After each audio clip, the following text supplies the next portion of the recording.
Assalamualaikum warahmatullahi wabarakatuh.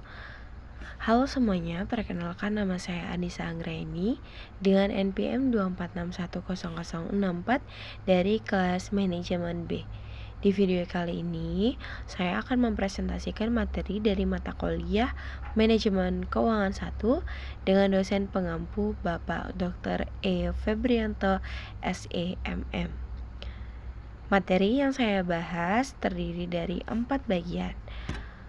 4 bagian utama yaitu yang pertama ada overview manajemen keuangan, yang kedua ada laporan keuangan dan analisis laporan keuangan, yang ketiga nilai waktu uang dan antusias, dan yang terakhir adalah analisis laporan keuangan lanjutan. Yuk langsung saja kita masuk ke materi yang pertama. Nah, materi yang pertama ini adalah overview manajemen keuangan. Pertama, yang kita bahas dulu itu apa sih itu manajemen keuangan? Nah, secara sederhana, manajemen keuangan ini adalah proses mengelola dan mengatur uang perusahaan agar kegiatan operasional bisa berjalan dengan lancar dan mencapai tujuan bisnisnya.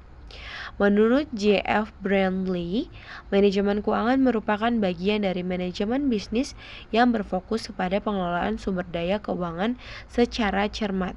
Sementara menurut Goodman dan Dougal, manajemen keuangan mencakup proses perencanaan, pengawasan, pengembangan, dan administrasi keuangan di dalam sebuah bisnis.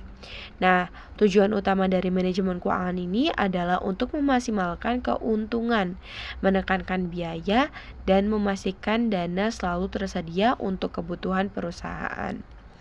Ada beberapa fungsi utama manajemen keuangan, di antaranya adalah yang pertama itu perencanaan dan pengendalian keuangan, seperti menyusun anggaran dan mengatur penggunaannya.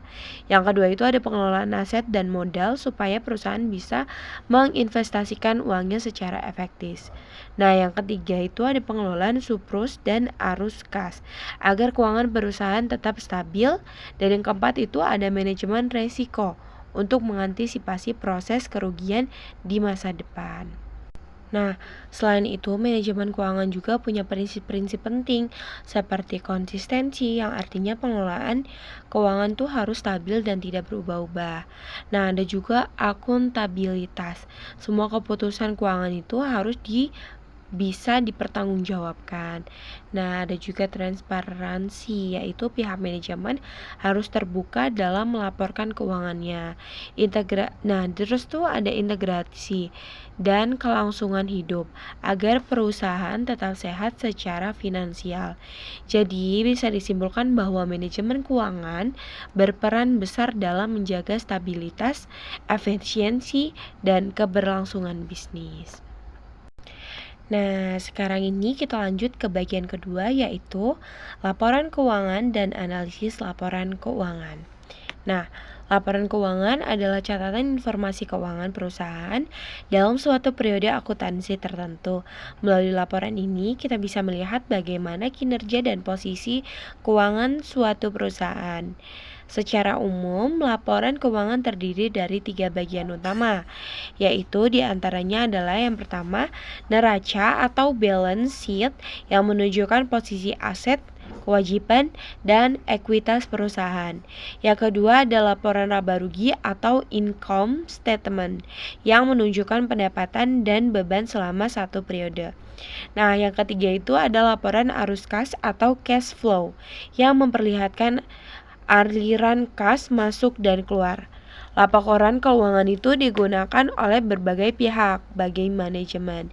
Laporan ini membantu menilai apakah strategi perusahaan sudah efektif bagi kreditur. Laporan keuangan menjadi acuan untuk menilai kemampuan perusahaan dalam membayar pinjaman. Dan bagi investor, laporan ini digunakan untuk melihat potensi keuntungan dari modal yang ditanamkan. Nah, kemudian kita masuk ke analisis laporan keuangan. Analisis ini dilakukan untuk mengevaluasi posisi dan kinerja keuangan perusahaan secara lebih mendalam.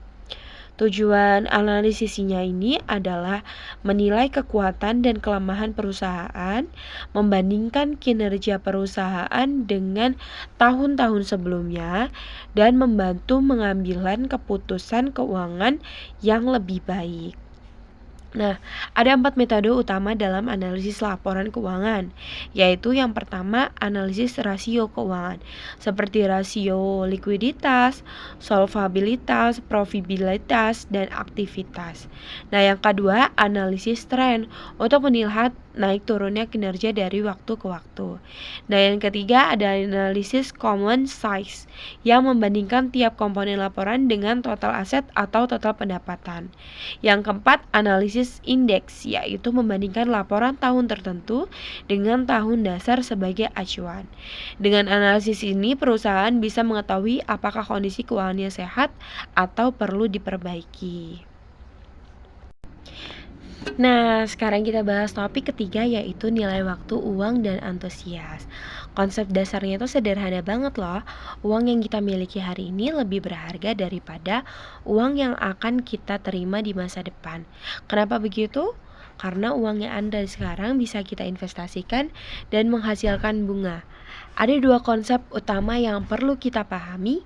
Yang pertama adalah future value, nilai yang akan datang, yaitu nilai uang di masa depan dari uang yang kita miliki sekarang. Rumusnya adalah LV sama dengan PV dikali 1 plus I pangkat N. Yang kedua adalah present value, nilai sekarang, yaitu nilai saat ini dari uang yang akan diterima di masa depan. Rumusnya adalah PV sama dengan LV per dalam kurung 1 plus I pangkat N. Selain itu kita juga mengenal istilah antusias, yaitu pembayaran dengan jumlah tetap yang dilakukan secara periodik dalam jangka waktu tertentu. Nah, misalnya ini seperti angsuran kredit atau tabungan berjangka. Ada dua jenis utama, yaitu future value of annuity, yaitu nilai total pembayaran di masa depan, dan present value of annuity, yaitu nilai sekarang dari serangkaian pembayaran di masa depan. Sebagai contohnya, jika seseorang menerima 1.000 setiap tahun selama 4 tahun dengan bunga 10%, maka nilai di masa depannya sekitar 4.641. Sedangkan nilai yang sekarang sekitar 3.170. Konsep ini sering dipakai dalam dunia keuangan untuk menghitung angsuran pinjaman, investasi, dan rancangan keuangan jangka panjang. Nah, berikutnya ini kita masuk ke bagian keempat, yaitu analisis laporan keuangan lanjutan. Dalam bagian ini kita membahas contoh laporan keuangan dari PT Fronta pada tahun 2009 dan 2010. Dari laporan tersebut dilakukan analisis menggunakan berbagai rasio keuangan.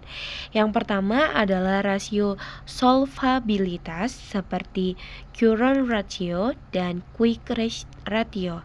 Rasio ini menunjukkan kemampuan perusahaan membayar kewajiban jangka pendeknya sebagai patokan. Rasio atas 200% dianggap sehat. Yang kedua, ada rasio aktivitas seperti inventory turnover dan aset turnover untuk melihat seberapa efisien perusahaan menggunakan asetnya dalam menghasilkan penjualan. Nah, yang ketiga ini ada rasio leverage keuangan seperti debt of assets ratio dan debt to equity ratio yang menggambarkan sejauh mana perusahaan bergantung pada utang dalam pembiayaan kegiatan operasionalnya. Nah, dan yang terakhir ini ada rasio probabilitas seperti net profit margin, return on asset atau dalam kurung ROA, dan return on equity dalam kurung ROE yang mengukur kemampuan perusahaan menghasilkan laba. Dari hasil perhitungan diketahui bahwa kinerja PT Fronata tahun 2010 itu lebih baik dibandingkan tahun 2009. Terlihat dari peningkatan laba bersih dan rasio probabilitas yang lebih tinggi. Melalui analisis seperti ini, manajemen bisa mengetahui kondisi keuangan dan menentukan strategi yang tepat untuk masa depan. Nah, sebagai penutup, bisa kita simpulkan bahwa manajemen keuangan memegang peran penting dalam keberhasilan perusahaan. Mulai dari bagaimana dana dikelola, bagaimana laporan keuangan disusun, bagaimana nilai waktu uang dihitung, hingga bagaimana laporan keuangan dianalisis. Semuanya saling berkaitan untuk memastikan perusahaan tetap sehat dan berkembang. Nah, semoga materi ini bisa menambah wawasan kita tentang pentingnya pengelolaan keuangan yang baik dalam dunia bisnis. Mohon maaf apabila ada kesalahan dalam penyampaian kata. Terima kasih sudah menonton. Wassalamualaikum warahmatullahi wabarakatuh.